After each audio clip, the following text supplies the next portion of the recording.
오늘 아주 중요한 두 분을 모시고 말씀을 드리도록 하겠습니다. 우선 옆에 계신 여자 기자분들은 테크크런치에서 오신 캐트린 수입니다. 아마 여기 스타트업을 하시거나 아니면은 테크놀로지를 하시는 분들은 테크크런치를 아주 잘 아실 텐데요. 테크크런치에서 오신 캐트린 수는 원래는 뉴욕시티에서 월스트리트 저널 온라인, 그 다음에 베런스 온라인에서 시작하셨고요. 그리고 또 중국어를 공부한 다음에 이제 아시아로 이제 이사를 와서 이제 지금 타이페이에 타이완에 있고 지금 테크크런치의 아시아 쪽 담당 코레스폰던트를 하고 계시는 분입니다. 참고로 그다음에 콜롬비아 Graduate School of Journalism에 나오셨고요. 그리고 여기 패널리스트 중에 테디 Z, 테디 Z는 할리우드에서 아주 성공하시고 유명하신 film producer and movie industry executive. 지금 미국에서 잘 나가고 있는 퀀텀 퀘스트나 캐시디 스페이스 아르시 등등에서 지금 아주 오랫동안 할리우드에서 활동하신 분이고 요즘은 또 테크놀로지 쪽에서도 계속 일을 하고 계시고요. 그 다음에 그 옆에 앉으신 아주 머리 스타일이 아주 훌륭하신 I talked about your hairstyle, Rob. So, Rob DeMillo is a CTO of Revision 3. 아까 아침에 설명드렸듯이 Revision 3는 미국에서 굉장히 크게 성공을 하고 계시는 있는 인터넷 방송, 한국으로 보면 홈TV 스타일 그 정도라고 생각하시면 되고 지금 현재 600 million 비디오 뷰를 하고 계시고요. 그리고 이제 앞으로 이제 아마 1 billion까지 가는 거에 갈 것 같고요. 그리고 얼마 전에 디스커버리 채널에서 미국에 있는 방송국 중에 하나죠. 디스커버리 채널에서 이 회사를 바이아웃을 했죠. 그래서 이분이 CTO, 전체적인 모든 테크놀로지와 우리 인프라스트럭처를 다 책임을 지시고 있는 분이시고 또 리비전 3 전에 여러 스타일을 갖다가 성공도 해보시고 실패도 하신 분입니다. 예, 그러면 애프터눈 세션을 진행을 시작하도록 하겠습니다. Alright, Catherine, you want to get started? Great, so I think this panel is a really great chance to basically learn more about the future of the online entertainment industry because Teddy and Rob both cover the entire gamut of how people are consuming media. Teddy, comes from a Hollywood production background, of course, and then of course you're also looking at mobile technologies. And then Rob, you work for Revision 3, and Revision 3's name basically comes from the different ways that people are, the way that how people consume media online or television content has evolved over the past. I think we've moved up to Revision 27. Yeah, so I was basically wondering if maybe we could start with having you to tell me about maybe a couple trends that you're excited about in terms of online media in the space. So in the last 18 months of Revision 3, we've done a lot to pull media consumption away from the web. When we first started, all of our consumers were giving us the revision3.com website, which you can still do, by the way. Eventually, over the years, we started exploring other channels, and those channels turned into partnerships with companies like YouTube. And as importantly, it gets turned into delivery on many different platforms. We started with some of the smaller platforms, the iPad and iPhone to begin with. And we watched consumption start to take off. And in February or March of last year, the number of views coming in from alternative means outstripped those coming in through the web. So today, we're looking at platforms on iPhone, iOS, all the Android platforms, from phones up to Google Television, various over-the-top boxes, which is a term that's used in the States to imply set-top boxes that are attached to television sets, so Roku, those sorts of devices. We're about ready to release an Xbox application that we're very proud of and excited to see. So all of these different methods are what people are gravitating towards. The content itself has not changed, but the method of consumption has. Yeah, I think the biggest trend that has influenced the work that I'm doing is recognizing what Dino had said today about everything going mobile. So there are two big issues with mobile. Number one, how can you better monetize? Whoever can figure out how to monetize on mobile is going to take over the universe. That's number one. But number two, it's about using connected devices, mobile devices, to help bridge traditional entertainment with this new wave and this new generation. So that, in a lot of respects, it's taking place as a second screen device. So many people now, I think research studies are showing up to over 70% of people, while they're watching traditional television, have a computer, a smartphone, or a tablet on their lap, and they are multitasking. So that's great for this distracted generation of viewers. It's a little bit more challenging for advertisers and content owners who have relied on owning a monopoly in terms of broadcast television. You could only watch TV from the beginning of time. You could maybe get up to go to the bathroom. Then, you had DVDs or VHS come out, and DVDs and video games and internet. And now everything is competing, and people are afraid that traditional television is losing its monopoly status. Now, obviously, television is always going to be here. Live events are prime, but traditional scripted television is in jeopardy. And one of the greatest trends that's going on is, how can we corral that distracted behavior that everybody's engaging in and funnel it back to the content? How can we build this metadata around these shows so that people will use their distracted behavior and dive into a deeper layer of information about that show? And how can we help content owners and advertisers monetize further than they're doing now? So that, for me, is the big trend. Yeah, actually, that brings me to a question I wanted to ask Rob, because previously we talked about user engagement on mobile, how people actually want longer form content on it because there's less distractions. I was wondering if you could tell me a little bit about that. Sure. You're referring to a study that I did at the beginning of this last year, I'm sure you already said anyway, which is available, by the way, on the Vision 3 website. We looked specifically at the Amazon Kindle as it came out, and we started to look at it just to measure the trends on it, to see how well it was performing against the device, against some of our other devices. And a lot of interesting patterns started to emerge.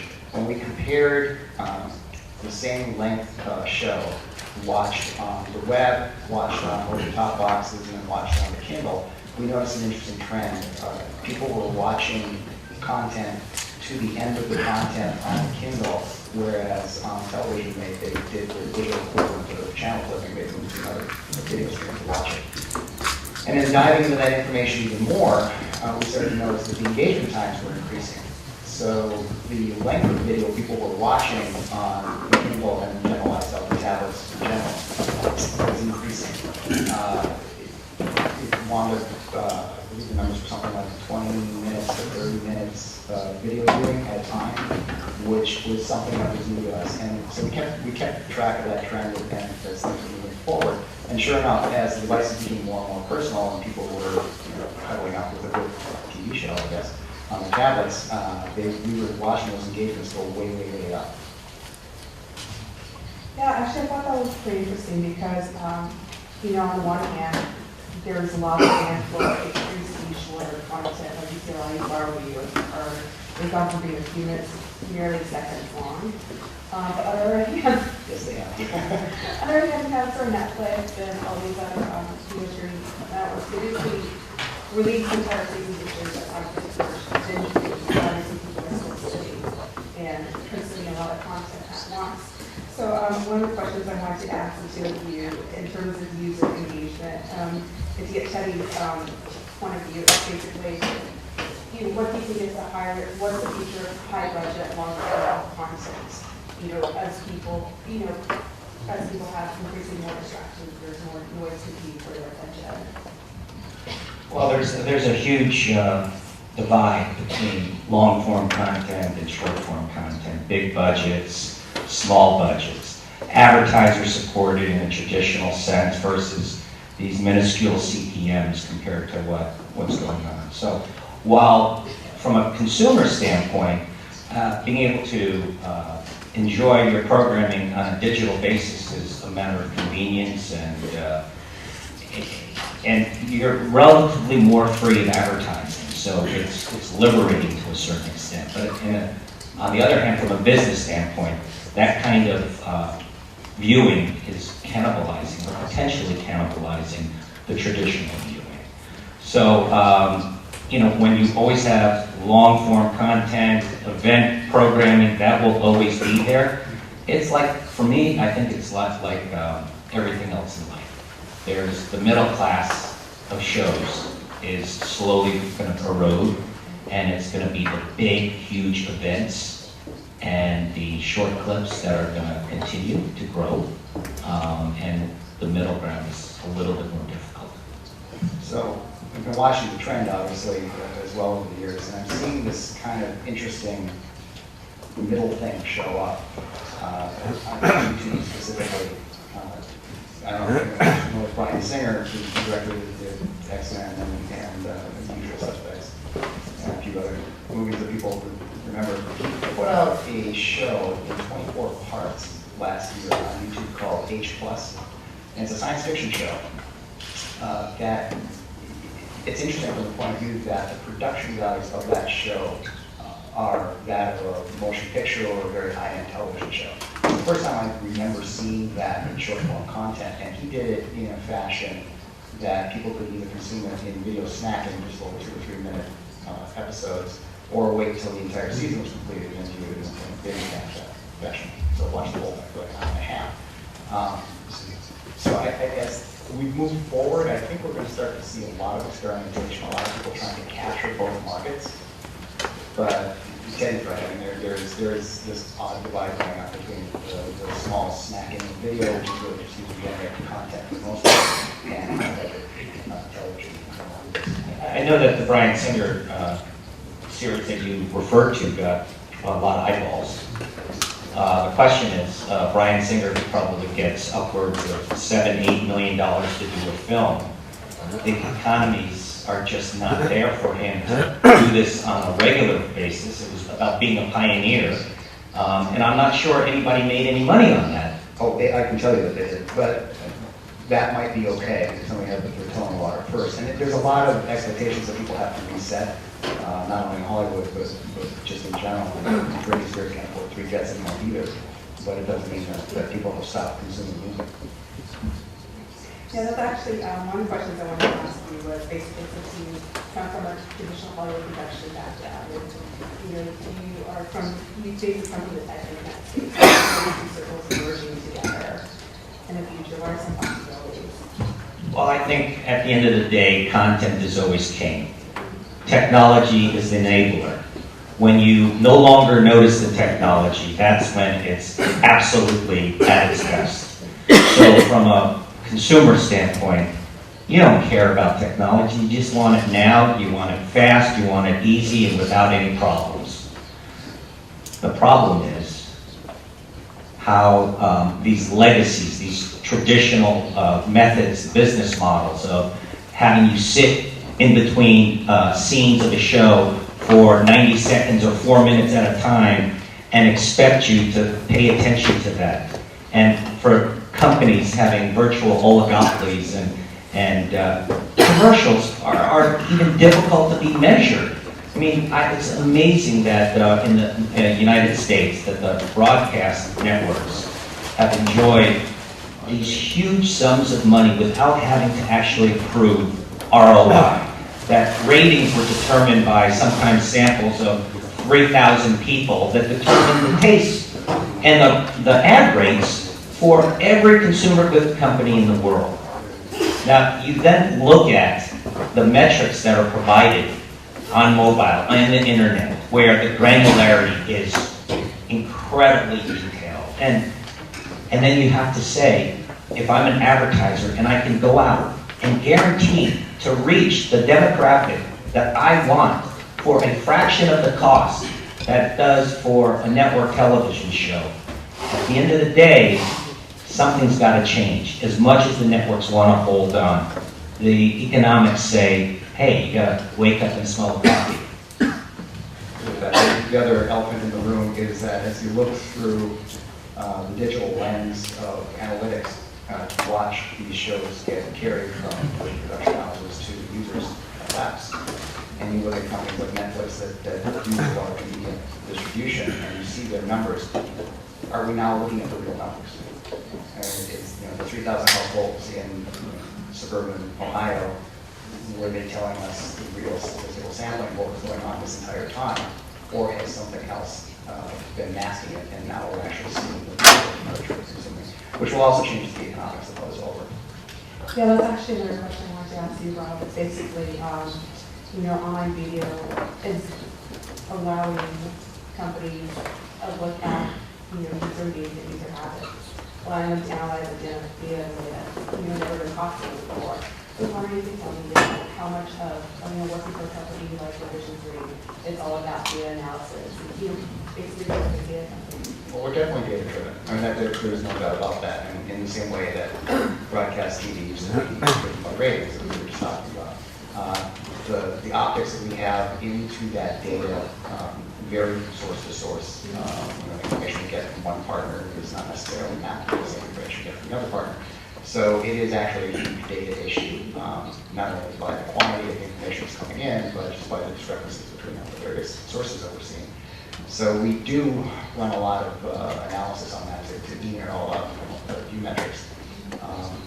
But Teddy's right. I mean, we've got a view into this now that we never had before, and it gives us everything from engagement rates on the video to ad engagement rates to ad conversion rates, and it's amazing. I want to give an example because with the television networks, there'll be 3.5, 4 minute of ad blocks. I know that because I know exactly how fast I have to skip it. But, and there's no feedback really for the networks. They just do it, and we don't know if somebody's watching or they're doing something else or they're on their computer. But, I had the pleasure of working with this company called Uyala. That's a video platform company with very sophisticated data analytics, real time, close to real time. And what they found out was they optimized monetization. So in a country like Nigeria, they found that they could play 6.5 pre-rolls of 15 seconds each before viewer fatigue set in and they clicked off. And what an amazing figure and understanding of a culture and a territory to be able to optimize. So now they're working with, they're pretty huge right now. They work with ESPN, and they're doing that for them so that they can funnel from one video to the next in the most optimal way, and they know how much ad you'll tolerate. And I think that's pretty amazing. It's something the networks could never do. The other thing that's happened is I'm going to make a whole word here, so if you don't understand English, it's what's going on there. The entertainmentization of advertisements in general. We have a lot of different ad units that we use in front of all of our shows. The one that is the most popular are the ad reads that are done by our hosts. And in some cases, the ads themselves become the entertainment. We have a series of shows from a company called Triune Films, which is one of our partner production companies, and they literally produce these comedic 2-minute commercials for our sponsors that the sponsors love, the users love, and we see them being watched over and over again, as just as many times as some of the videos are. I think the one agreement is that, we're going to talk about on the television, that's obviously something you do, or, obviously, that is your work, and that's something that you're very savvy about. But a lot of audience, a lot of audience are still sitting to the traditional broadcast model. So we say tune in and watch TV, like the two biggest television events in the US, the Oscars and the Super Bowl. And most of that was on television, and the broadcasts, they weren't streaming broadcasts. I mean, they were available online later, but that meant that everyone probably the experience. So I think it's really simple. So consume your television in a pretty old-fashioned way, or in traditional podcast way. But I was basically wondering, just kind of, do you think it is possible though for online video to disrupt the traditional Hollywood production model? There's a couple of interesting points to throw out there. So Super Bowl and Oscars and Grammys and all of that, that's probably not going to change for a while. not only because they have a lot of content they can do it online, but because it is, I have lots of parties. First, there's just a communal feel to it, and there's something fun about watching it live and seeing the results before before the team win announcements happen at the other end. But one of the things that's very interesting here is there is a push to have video streamed in a live fashion over the internet, which presents its own set of problems because the internet, as we're currently using and used to it, is not constructed with video in mind, or audio, actually, for that matter. So there are huge technical hurdles to having more than several thousand people watch a live stream at once. It's clearly happened in the U.S. It's the Victoria's Secret shows that pop over a million for reasons I can't quite understand. But the technology required to do that is massive and sort of navigates some of the problems of the internet. And it's not really a scalable solution. So some of that at a very basic level on internet packet level has to get straightened out before you can approach the kind of viewership that you're seeing in the Oscars live on the internet. Yeah, I just wanted to ask you about basically your website companies developing their own video players. Because I know you were telling me about kind of a way for people to even while they're watching something, they see something they like, and then they can tap on it and purchase it, and that's one potential monetization model. I was wondering if you could tell me a bit more about companies, a bit more about that, and then maybe give you about that companies that have done their job creating their own video players. Yeah, so everybody knows that, if you're watching a show and an ad comes on, maybe that ad has nothing to do with you. And it's frustrating. So obviously online advertisers now can target, they know about you through your cookies and your search histories, they can tailor something that's more targeted to what your needs might be. Well, in many respects, when you watch a show, you've already expressed interest in that subject matter. So we think at Rambus with our Immerse platform that we want everything that you interact with to be contextual and related to that show itself. So if you're watching Friends and you want to know what is that sweater that Rachel is wearing, you should have the opportunity to click on it and find out what it is, even though somebody else may not have no interest. So it empowers the viewer. What we're doing is making what traditionally has been a lean back experience into a lean forward experience. And it not only is about e-commerce, but about engagement. So if I want to click on a character, and I didn't know, for instance, on the TV show Lost, which half the time I was lost, I could click on that character and find out what their storyline was leading up to this. And those kinds of contextual links that are accessible on demand, I think are highly valuable to the audience. And on top of that, when you then click on that link and there's an ad accompanying that, that's also contextual to the content and you, that ad buy and that click is 10 times more valuable. And that's a way we are trying to approach the mobile space by making everybody empowered to make their own choices. They were all dead at the end. Sorry. It's been 3 years. So, we did a great job, I think. We built our own HTML5 player before it was probably wise to do that. Just to close our eyes going forward. And a lot of that was pushed and spurred on by the fact that Flash was dying, which was our previous player we wrote ourselves. And we had this dichotomy problem where everyone else was using Flash except for Jobs and iPad, which wasn't using Flash. So we had to pick one. I have a very small staff, and I couldn't support both Flash players and HTML5 players using any other player that you'd be interested in. So we just gambled, and we banked on the HTML5 player, and it turned out to be a good gamble. So that when you go to revisiontree.com, basically in any browser on any platform, the first thing you're presented with is an HTML5 player. And we made a lot of splash in the Technology press by creating a player that mimicked what Flash players used to do. You could do full screen takeovers and much other things that HTML5 was not yet ready for.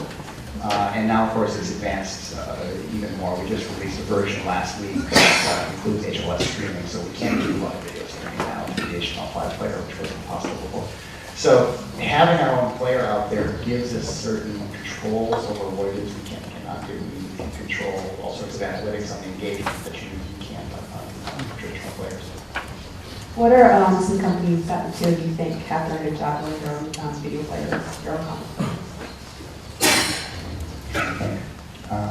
Us. Yeah, there's a lot of them. I mean, YouTube's player, I think, is actually pretty great. Vimeo, a lot of the YouTube like competitions. And they have a foundational fund too in a lot of these cases. And they're nice because they allow the user to, without knowing it, change the resolution of the screen based on the size of the window and the speed of their bandwidth, which is really what HLS is all about too. But it's really how the content looks. If you've done a very good job doing this, nobody knows that you have done this, which was Teddy's point earlier today. Teddy, you mentioned, you talked a bit about second screen initiative, and there's a lot of buzz around that because one thing, like, it is very clear that most of the time when people are watching something, they're also fiddling around with some other device. There's a potential for it to add to the area, especially with longer form content like Game of Thrones or Lost, that's extremely dense. And also, there's possibilities for monetization there, like we just talked about. I was wondering basically if the two of you could talk about your thoughts about second screen initiatives, and if this is something that we could have someone 150. My approach is that I want to go back 1 second to the Super Bowl. And CBS did an amazing job because CBS earned millions and millions of dollars. But on top of the ad buys, they also had 10% more based upon their second screen. That's a heck of a lot of money. And the reason they did that, obviously, was to take advantage of, exploit all that behavior that's out there. So they had simultaneously going on the internet, things that were in sync with what's going on in the game, multiple camera angles. And I don't know what engagement numbers were, but advertisers obviously went for it because they know that's what the behavior is. My thing is right now, most of the second screen solutions are focusing in on the technology. Isn't this cool? Look at what you can do. We have to get beyond that, and what we're focusing in on Rambus is what is the content that you get to that makes it interactive? Are you getting to generic Wikipedia information, or are you providing something that's as interesting as the content you're watching in the first place? You have to drive that, and once companies invest in that added layer of information the same way they do in the primary information, then I think engagement numbers will go crazy. But right now, it's look at the trick. My iPad can be in sync with the TV, and here's a little trivia. And I think we will get beyond that, and the true test hasn't been written yet. And that syncing doesn't work very well anyway. That's a little problem. We started noticing these trends when we were locked into our website. We ran on a lot of our live shows was basically a Twitter screen next to the window, and we were watching the engagement rates go up. So we knew that there was something there, but I agree with Teddy, there's a lot of technology companies out there that are just kind of going, hey, look at all this cool stuff, and nobody's using it for right or wrong, nobody's using it. There are some companies that are putting a lot of energy into trying to figure this out. In the United States, HBO is one of the premier paid-for television stations that produce content that approaches or sometimes surpasses movies. And they have they've recently, within the last year, put out a platform that they call HBO Go. And HBO Go, for people living in the United States, allows you on your mobile phone or your game station or whatever, in a very pretty fashion, to catch up on any and all HBO content if you're an HBO subscriber. They have recently started experimenting with the Xbox in a very major way. Microsoft released a project called SmartGlass. And SmartGlass right now just has 1 or 2 clients. One coming is HBO, and within that, there's really 1 or 2 shows. And it does the lock and step sync to the second screen, but it does it in a way that is very primeval. The connection is very secure.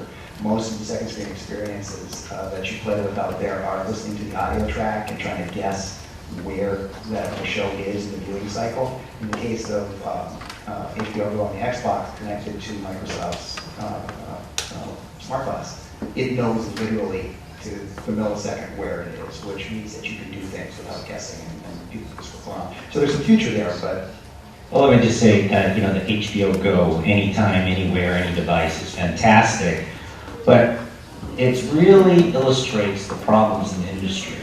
When HBO is beholden to only you, the subscriber, because you're paying them, they are dedicated to delivering an uncompromised viewing experience. It's fantastic. If you have a viewer and a content company, and then you throw in an advertiser, then you have three parties to make happy. And there's always going to be compromise in that respect. So we're all envious of HBO because they know at the end of the day, their content is king, but actually what tops the content is the viewer. And they're always thinking about the viewer. I think the broadcasters are not thinking about the viewer. They're thinking about, show me the money. The advertisers, we got to make them happy more than anything else. this ties into a conversation about entrepreneurialism and just in general that we were having last night. If you're starting a company and your end goal is to make a ton of money, just go sell shoes. I mean, seriously. What you want to do is lock passionately into something that you think people care about and have a relationship with your users in a way that benefits them, that no one else can fill that need. And you'll get your money. It'll come at the end of the game. And HBO is a great example of that. It is, as you said, it is one correspondence between the viewer and the company, and it shows. That's actually, just in terms of new shows, I actually wanted to talk about Revision 3.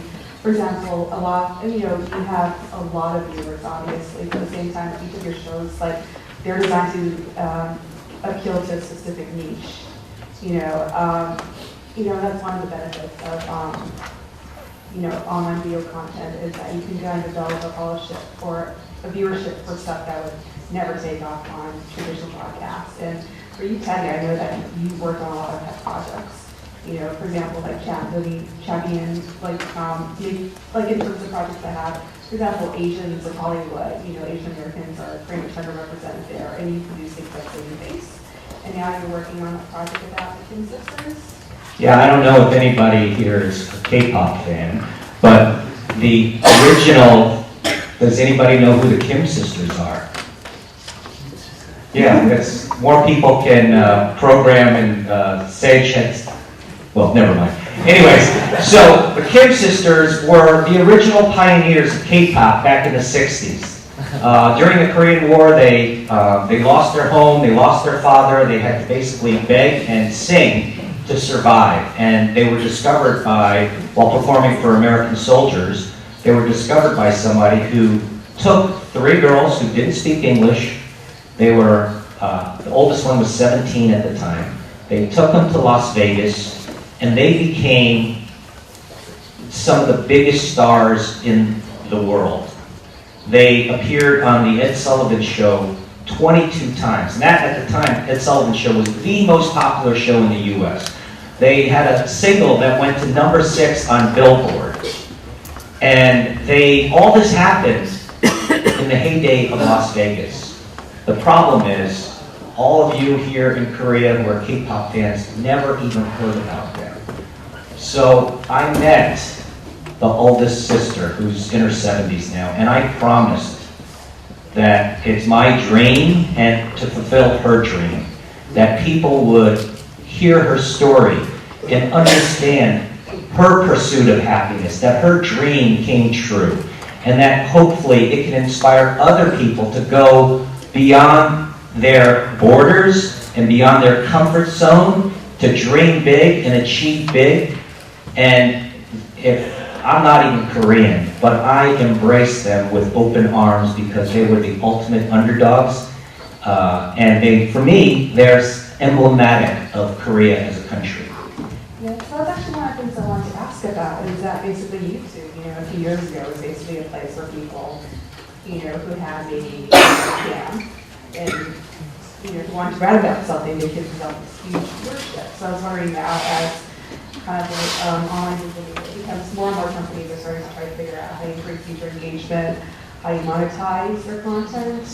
How much room do you still think there is for people who have these kind of really niche interests, these passions, to go out and use it as a tool to get Oh, there's always room. Yeah. And it's the democratization of video that makes that true. The science you're referring to is called audience development.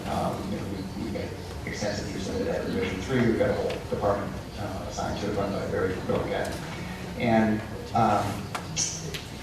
several years ago, when bloggers started to show up, there was a lot of disdain for them in the press and the media in general, and there's always the go-to looking for it, I suppose. But what it did allow to have happen is the democratization of somebody's written word. And it's happening again now in video. It happened in audio with podcasts and stuff, now in video in an even bigger way. And to a certain extent, it doesn't matter to a lot of these people if they make money or not. They just want to be heard and seen and get their opinion out. And if they are popular and they're hitting a nerve somewhere along the way, they'll get popped up. And if they get popped up, democratization will come. Could you tell me a bit about how you're going to use online to help against this? Or you said you were talking about using TechCrunch. Yeah, one of the challenges is that when you're in Korea and a lot of Koreans think, oh, who's going to care about the Kim sisters? And when you're in Hollywood, you're like, well, they're Korean, and well, Americans and the rest of the world care about them. Well, I want to make people care about them. So my idea was possibly recruiting or starting a campaign on Kickstarter and recruiting K-pop fans who are also interested in helping to spread the word, and showing Hollywood and showing the establishment, the media establishment, that this story should be told and that there's an audience out there for it. You couldn't have done that a couple years ago. You guys will just a couple more questions and then we'll open up. Okay, sure. So, one of the things I wanted to ask you was, what advice do you have for Korean startups in the online entertainment media space? What are the critical steps that these companies should take in those stages? It depends on if you're doing content, if you're actually creating the method of delivery or the method of consumption. Get involved. There's a lot of gaps in the system right now. People live for their content, whatever you might think of that, and they want to consume it in different ways and in different platforms. And there's a lot of missing links between mobile and what you get on broadcast, what you can't get on broadcast, how that data gets analyzed, how you talk to somebody else who may be putting out ancillary content for you. There's a lot of work involved there. And it's beyond the creation of one or two apps on an iPhone. It's actually getting into the infrastructure of how this all works, which to me is very, very interesting here. For me, growing up with Asian parents, we always learned, work hard, pay your dues, and follow the rules. For Korean entrepreneurs, I say follow advice number 1 and break number 2 and 3. You cannot follow the rules. You have to make your own rules. You have to break the chains that your parents have instilled upon you, the values that they have instilled upon you. If you wanted to listen to your parents, you would go work at a big company and draw a salary and work 6 days a week and go on that existence. But there's a reason you're going for this kind of risk profile. And if you're going to go all the way, dream big. If you fall short of your dream, there's no shame in that. Failure is an everyday existence for a startup company. People say no to you all the time. Know when to listen and know when not to listen. But the most important thing, and I use this lesson from Hollywood because every movie is like a startup. Everybody's constantly saying no to you. That you just need to believe in yourself. You have to, sometimes ignorance is bliss. You know, if I knew what the challenges were back when I started in the business, I would have never done it. So I think you have to really reach and break the rules and get out of your comfort zone. Yeah, that's actually something I wanted to ask the two of you about, because the thing is, most startups are going to fail. You know, and I think, you know, I'm not Korean, I'm actually Taiwanese American, but one of the things I grew up with as far as my Taiwanese background is that, you know, you don't fail, and if you fail, let's talk about it, you know, but, you know, at the same time, like, there's a lot that you can learn from failure. So I was wondering if maybe both of you can maybe talk about one or two things that you failed at. I have no feelings. Or setbacks or challenges, basically what you learned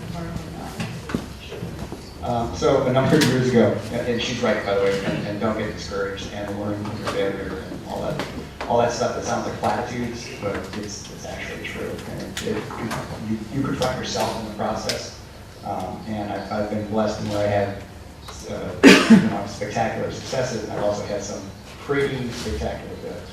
And I was involved in an early stage startup by the person that was the CEO of Avid, Teddy will know. Avid is a video editor, one of the first digital video editors in existence, I think the first. And the next company that he started was to change the way computer graphics get inserted into live footage of television. And it was, and I worked on spaceships, and this was the hardest thing I've ever done. It involved you know, scanning images in from monocular cameras, making 3D models out of them, and bringing 3D, you know, the dinosaurs into it, and re-rendering the whole thing back out and shit like that. And when it got done, it actually worked. It took us 3 years. We weren't paying any freaking attention to the business model. So what happened at the end of that 3 years is it became cheaper to do things the old-fashioned way, which was cutting the dinosaur out of the computer graphic and inserting it into Final Cut Pro, than it was to buy our system, which we had to sell at like $1 million a pop. What about you, Teddy? You know, we in Hollywood, we tend to bury our dead and don't look back. I like to talk about Pursuit of Happiness and Hitch, Charlie's Angels, My Girl, Indecent Proposal. But has anybody ever heard of First Night? I have. That was my movie. It was not a big success. Has anybody heard of Flashback? It was made, and it probably made less than $10 million in box office. I have many films under my belt, many of which I avoid talking about because they failed. Yes, questions?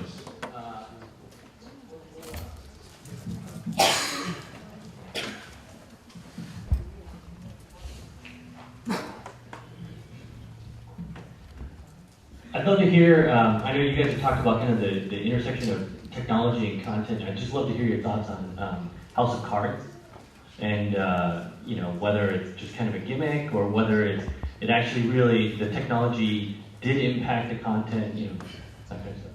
Well, I haven't seen it, okay, but I have an opinion about it. It's just like how HBO started and Showtime. They started out showing movies, but eventually you're beholden to somebody else, so you have to evolve. So Netflix is following the same model. Until they come up with The Sopranos or Sex and the City, they will always be beholden to somebody else. And all those studios who used to sell them movies are now keeping them themselves or selling them someplace else. So for me, it's about innovation out of necessity. It's not anything other than looking after your own long-term survival. Whether House of Cards is a hit or not a hit is irrelevant because they need to do that. They need to make more shows like that. And in terms of technology play, I don't even think about technology when I think of a show like that. So the interesting thing about House of Cards and the Arrested Development reboot and a bunch of other things that are going on out there. And I'm not sure the impact of this, felt really, except the people outside the industry, but what's going on is they're cutting out the cable companies. They're cutting out the network channel. There is now a new channel for all producers and production people to go to. The importance of that can't be understated. It's kind of a big deal. And the show itself is like other Showtime shows and HBO shows. It's very, very high quality. My only question about it, and I get into arguments with people about this all the time, is Netflix's business model of releasing all 24 episodes at one cost, or 22, or whatever their numbers. Since Netflix gets their money from subscribers, it always just makes sense to me that they stretch it out over a number of months, so people just don't subscribe to watch the show and then not subscribe again. But they obviously know what they're doing. They're doing pretty well.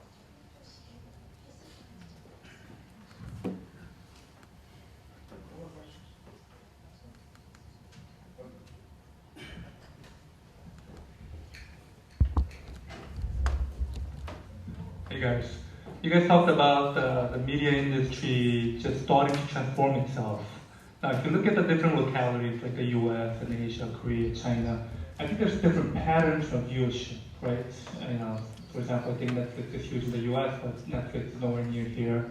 Do you see separation because of the differences in culture, or do you eventually see a merging of the patterns in the viewership patterns? Go after the lawyers. The reason that you are not seeing Netflix here has nothing to do with technology. The reason that I can't watch Doctor Who on the BBC iPlayer is because I live in the United States, and which they'll never forgive me for that. But that all of it, every bit of it, has to do with licensing issues. There's nothing technological keeping that from happening. It is simply Overbrook content rights from the 70s and 80s and 60s bleeding over into technology, and they will have to change the way it works. There's just no way around it if they want to continue to produce them as they were producing before. I think big data is the answer, Sage. So we unfortunately have to wrap up this really interesting conversation. Round of applause for our panelists.